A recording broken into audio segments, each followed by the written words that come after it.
What is happening, everybody? On today's show, we will go around the conference as Georgia looks to replace Matt Luke, a return of Arik Gilbert for the Bulldogs.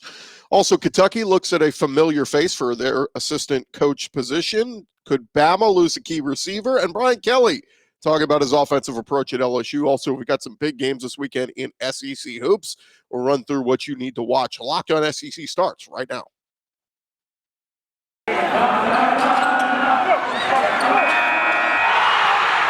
You are Locked On SEC, your daily podcast on the Southeastern Conference. Part of the Locked On Podcast Network, your team every day.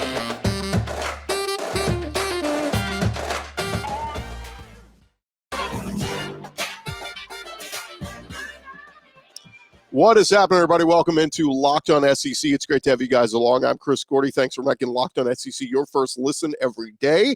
And remember, Locked On SEC is free and available on all platforms, including YouTube and at LockedOnSEC.com. Let's jump into it. Let's go around the conference. Boots out to the right. Intercepted. Makes the handoff. What a catch. Around the conference. And we start over at Georgia as they are searching for a new offensive line coach after Matt Luke stepped down. There's been quite a bit of turnover on Kirby Smart's staff since they won the national championship. According to footballscoop.com, there are three candidates in contention for the job. Georgia's offensive line coach, guys in contention, Auburn's Will Friend, Baylor's Eric Matios, and Ohio State offensive line coach Greg Studrawa. Now, Friend has the most SEC experience of that group. He played at Alabama, served as an assistant at Georgia, Tennessee, Auburn, South Carolina. He's been around, so we will see who they end up settling on. But all three of those guys, really solid candidates for the head offensive line coaching job at Georgia. Now, in addition, UGAsports.com confirming a report from the Georgia Rivals site that tight end turned wide receiver Arik Gilbert is back at work with the Bulldogs after missing last season due to personal reasons. As Anthony Dasher writes, at Georgia lists Gilbert as a wide receiver, and as far as he understands, is going to need to get his weight down lower than what it is. This spring is going to be huge from that standpoint of getting back into shape where he will need to be this fall. If he can help make up for the loss of Jermaine Burton and help give Todd Monken potentially another huge offensive piece. So the story of Arik Gilbert not over yet. See if we can help the Georgia Bulldogs moving forward. Now, over at Kentucky, they had one of the best offensive lines in the entire country these last couple of years. They were finalists for the Joe Moore Award in 2021. And according to Kentucky Sports Radio, they could be bringing back a recent star to serve as an assistant coach. According to the report, Drake Jackson could be heading back to Lexington as an assistant offensive line coach. Now, Jackson graduated from Kentucky in 2020. When he was a team captain, played in 47 career games with the Wildcats, made 44 consecutive starts at the center position. He went undrafted in the 2021 NFL Draft. So we will see if Drake Jackson ends up back at Kentucky as an assistant coach. Meanwhile, over at Missouri, Jayden Daniels, quarterback at Arizona State, recently entered the transfer portal. And on Thursday, rumors were swirling that Daniels was expected to sign with the Missouri Tigers. However, Daniels took to Twitter amid the rumors, saying he was not committed anywhere as of now. Of course, that doesn't mean he won't end up at Missouri. But nothing official as of yet. A lot of suitors out there for the former Sun Devils quarterback who threw for over 6,000 yards, 32 touchdowns in his 3 seasons at Arizona State. So we'll see. Possibly Missouri, a landing spot for Jayden Daniels. Meanwhile, over at Alabama, wide receiver Ajay Hall, he has kept Alabama fans on their toes for the last season with cryptic social media posts, and he continued that this week. On Wednesday, he took to Twitter, posted an enigmatic statement saying Alabama fans are going to hate him soon. Hall has been one to troll Crimson Tide fans, sending them to a whirlpool of confusion with tweets based on his previous posts since he originally burst onto the Alabama social media scene following the Mississippi State game last year. His posts can generally be summed up to him just messing around with the fan base. Could Ajay Hall be entering the transfer portal? Certainly something to track as he expects to be a key contributor for Alabama's offense going into next year. Over at Auburn, Owenapo dealt with several injuries last season, and a report out of Auburn suggests that he will take the spring off to recover. He's a senior linebacker, expected to set out full contact drills. That coming from a report at Auburn Undercover. Papo, about 2 months ago, announced he would play a fourth season at Auburn after considering leaving for the NFL because of injuries. He only appeared in 5 games last season, made 23 tackles, and 3 tackles for a loss. Given the departures of Zakoby McClain, Chandler Wooten, Papo will be one of the leaders of the Auburn defense in 2022. In addition, over at Auburn, Brian Harsin tweeted out yesterday they had a special guest come speak to the team, and NFL linebacker Luke Kuechly, who stopped by to talk to the team, sharing what he learned over his career. Over at LSU, Brian Kelly speaking with the media again yesterday. 2 days ago, he did it to talk about his defense and introduce his defensive staff. Yesterday, he did so with his offensive staff, including introducing former Cincinnati offensive coordinator Mike Denbrock as LSU's new offensive coordinator. Some offensive-minded head coaches like Brian Kelly do actually call plays for their teams. So the question was, Brian Kelly take credit for the offense? Will Mike Denbrock? On Thursday during the introductory press conference, Brian Kelly said Denbrock will call all the plays, but he added as a joke, credit himself for the really good plays that are called. Denbrock's offense at Cincinnati helped the Bearcats become the first group of 5 team to make the college football playoff. So good track record there. We'll see if he can do that at LSU. Former Arkansas quarterback is heading to the high school ranks, Ryan Mallett, who was a star at Arkansas in 2009 and 2010, throwing for almost 7,500 yards and 62 touchdowns. He will be, according to Arkansas prep reporter Adam Cole, take over as the head coach at Whitehall High School in Arkansas after spending the past 2 seasons as an OC at Mountain Home. So congrats to Ryan Mallett there. And there you have it. That is the latest around the conference. When we come back, we'll get you set for this weekend's SEC Hoops game. Some big ones across the conference. We'll preview that next. Hey, a quick minute here because, look, March Madness is only a couple weeks away, and that means you need to start thinking now about where you're going to be running your brackets this year. Are you going for the usual, or are you looking for the best? We have done our homework here, and we have found that running brackets at runyourpool.com is the best way to go. Along with standard brackets, Run Your Pool offers game types like Survivor, or really whatever you want. You need to go check them out and see all the different things that they offer at runyourpool.com. They have options to edit scoring. They offer more intel to make your picks. All that stuff you will not find at ESPN or CBS. If you've got a business, Run Your Pool can help you take some of that madness magic and play alongside your employees or even gain customers. Plus, they offer white glove, full customer service, custom branding, one of the easiest 3-minute setups you will ever find. Clearly, we think Run Your Pool is the best because, like I said, we're running our brackets over there ourselves. If you want to play against us for a shot at a cash prize, join us at runyourpool.com/lockedon. And while you're there, create your own pool for your friends and family. Just enter Pure Madness at checkout. That'll get you $10 off your custom pool. All the rules and details will be available there. That's runyourpool.com/lockedon for your chance to win a cash prize. We look forward to seeing and beating you there. And look, we are into late February here, and that means, are you still doing your New Year's resolutions? A lot of you have given up on yours, and that means you're not eating healthy anymore. Might I recommend our friends over at Built Bar? Look, Built Bar has got basically their bars covered in 100% real chocolate, packed with protein. They're low calorie, high in protein. Replace those candy bars that you might be eating nowadays with a Built Bar. They are better for you. A typical candy bar can be anywhere from 200 to 300 calories. If you go to Built.com, you can scroll down, check out their macros chart.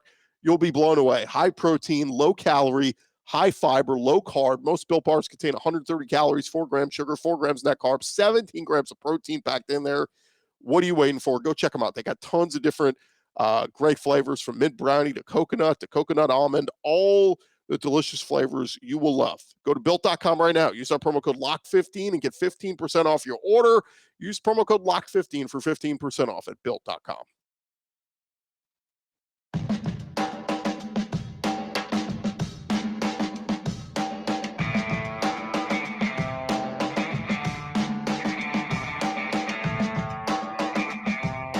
We're along here, Locked On SEC, and thank you guys again for making Locked On SEC your first listen every day. We got a big weekend of SEC hoops action coming up this weekend as the season starts to wind down. So I figured we'd run through it, start to preview a couple of the games that are happening this weekend and give you guys what to watch for. We're going to start on Saturday at 1 p.m. Central on CBS. It is number 6 Kentucky at number 18 Arkansas. Look, Kentucky is a red-hot team. They've won 8 of their last 9. The last 2 wins over pretty solid teams in Alabama and LSU. Oscar Tshiebwe is crushing the boards as he's done much of this season. Kellen Grady's playing well. Davion Mintz as well. On the flip side, you got Arkansas. They have won 12 of their last 13 with their only loss mixed in there, a 1-point loss at Alabama. They have been red hot as well. The Razorbacks beat Tennessee last week. They won at Florida for the first time in a while. J.D. Note, I keep saying he should be in the running for SEC Player of the Year along with Oscar Tshiebwe. He has had a fantastic season playing at a high level. And let's be real, Bud Walton Arena is going to be rocking. This is a monster game for both teams. Arkansas sitting at 11-4 in the SEC. Kentucky at 12-3. Look, we've got a couple of big games this weekend, but in my opinion, this is the biggest. Need to be locked in. Saturday afternoon, CBS, Kentucky at Arkansas. Again, it'd be a big resume win for either team if they're able to notch this one so late in the season. Another one to keep an eye on Saturday at 4 p.m. Eastern on ESPN. We have a big one as third-ranked Auburn travels to Knoxville to take on 17th-ranked Tennessee. Auburn looking a little more human recently with losses at Arkansas and at Florida. Of course, they pulled out close wins against A&M and Georgia. They did beat up on Ole Miss this week.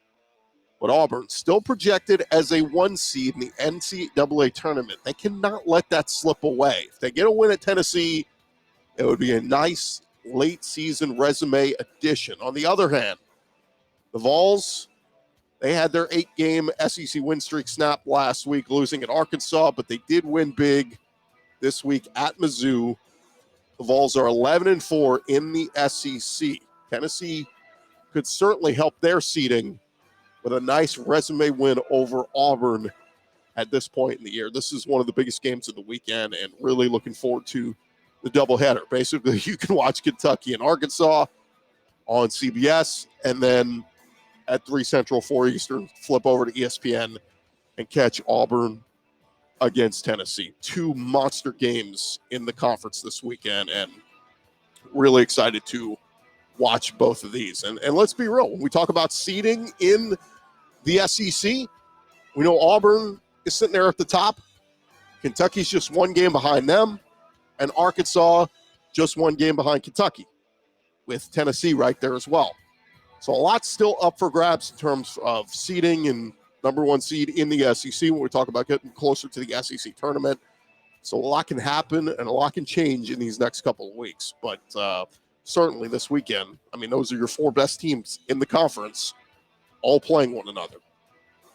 And again, the advantage for Arkansas and Tennessee, they're both at home against the 2 best teams in the conference. So if they can pull off wins there, man, it could do a lot to shake up the seeding and getting closer to the SEC tournament, which will be played down in Florida. So looking forward to that. And again, looking forward to seeing the 4 best teams in the SEC take on one another this weekend. There is a lot on the line there. When we return, we will touch on some of the other games around the SEC this weekend, some really big ones happening. We'll touch on those in just a second. But first, Need to remind you about our friends over at BetOnline. Look, football season is over, but basketball is in full steam for both pro and college hoops. From all the latest odds, totals, player performance props to where the next fired coach is going to land, BetOnline.net is the number one spot for all your sports betting needs. BetOnline, they remain the best spot for all of your sports scores, podcasts, and news throughout this year. And it is not just basketball. BetOnline.net is your source for hockey, for boxing, UFC odds, whatever it is you're looking for, they have got it for you at betonline.net. All the information you need. Head over to their website today. You can do so on your mobile device or on your laptop, desktop, whatever it is. Head on over there and you can learn about more about all the trends and action going on in the sports world. BetOnline.net. BetOnline, it is where the game starts. Go check them out today.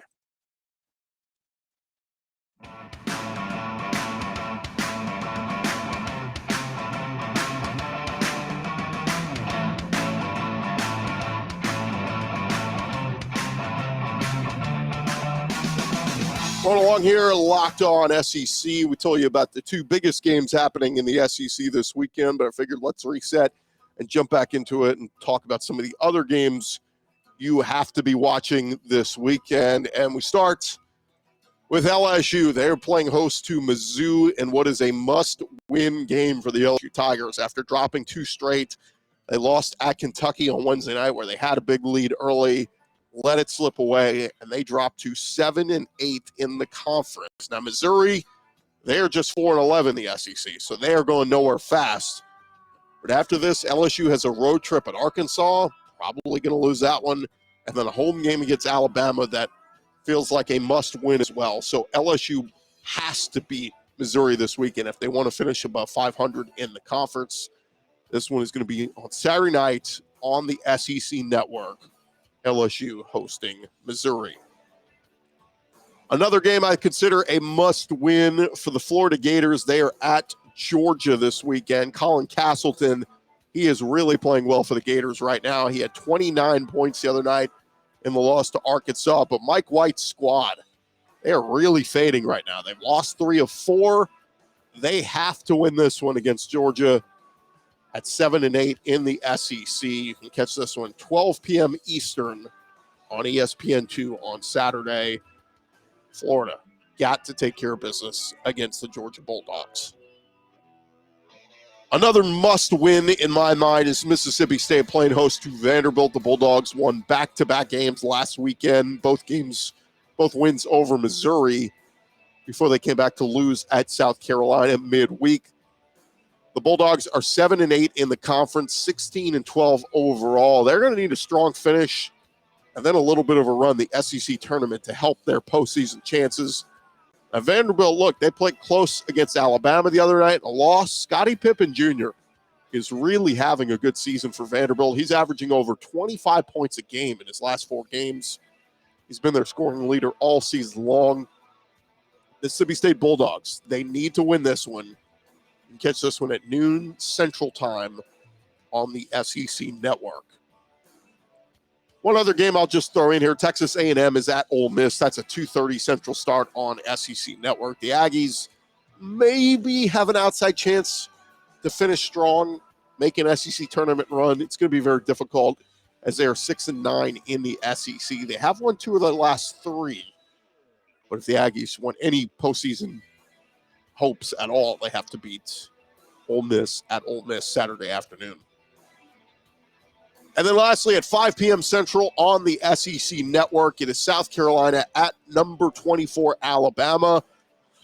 It's interesting. Both these teams at 8-7 in the SEC. Bama's kind of underachieving at 8-7 in the SEC, while the Gamecocks are overachieving at 8-7 in the conference. Alabama's starting to play more consistent as of late, though. They have won 4 of their last 5. Javon Quinterly, Keon Ellis, Jayden Shackelford and company. They have just been so inconsistent throughout this season. At times, Alabama, they look like world beaters. And at other times, not so much. But they're still ranked in the top 25. They do have some monster wins this year on their resume, particularly out of conference. But Frank Martin's crew, man, they are playing tough right now. South Carolina has won 4 in a row. They are a feisty bunch. Alabama will have their work cut out for them. This one is one that they need to win. I'm looking forward to watching this one. 5 p.m. Central on the SEC Network. South Carolina at number 24, Alabama. Bama needs to win this one, and they know it's in company. Need to kind of regroup here. And look, they're going to the postseason because of their resume wins. But, man, they can really help their seeding chances, finishing strong here in the SEC. And I can't wait for the SEC tournament. There are so many teams filled with talent and teams that really need to make a tournament run to help their postseason chances for the NCAA tournament. So it's going to be a fun week of games coming up. Just a couple weeks away from the SEC tournament. Looking forward to that, and going to be a lot of fun with some of these teams that have a lot to play for still. And there you have it. That is what is happening around the conference this weekend in terms of some of the SEC basketball games happening on Saturday. Again, a big Saturday of games filled up this weekend. Thank you guys again for making Locked On SEC your first listen every day. And of course, you can make your second listen. You can check out the Locked On NFL Draft podcast. Ryan Tracy and former NFL cornerback Eric Crocker, they're bringing you the NFL Draft every day with insight and analysis on college football prospects and NFL front offices. Free and available wherever you get your podcasts. Been a great week of shows. If you missed any of them, I encourage you to go check them out. Of course, we're on YouTube now, so you can just search Locked On SEC on YouTube, and you can get the video version of our shows. Or, of course, continue to subscribe wherever you get your podcasts. We are on Apple iTunes, we're on Spotify, iHeart, just about everywhere you find your podcasts. You can find Locked On SEC, your daily SEC podcast. Talking a lot of SEC football, but we're mixing in some basketball, some baseball as well, some interesting matchups in baseball this weekend. See if some of these teams can continue the momentum of the early season start before we get into SEC play coming up in just a couple of weeks. I'm Chris Gordy. Thank you guys again for listening to Locked On SEC. We'll talk to you guys on Monday, recapping all the action from the weekend coming up this weekend. Also bring you all the up-to-date SEC football news as well. More coaching hires, transfer portal. It doesn't stop here on Locked On SEC. We'll talk to you guys on Monday.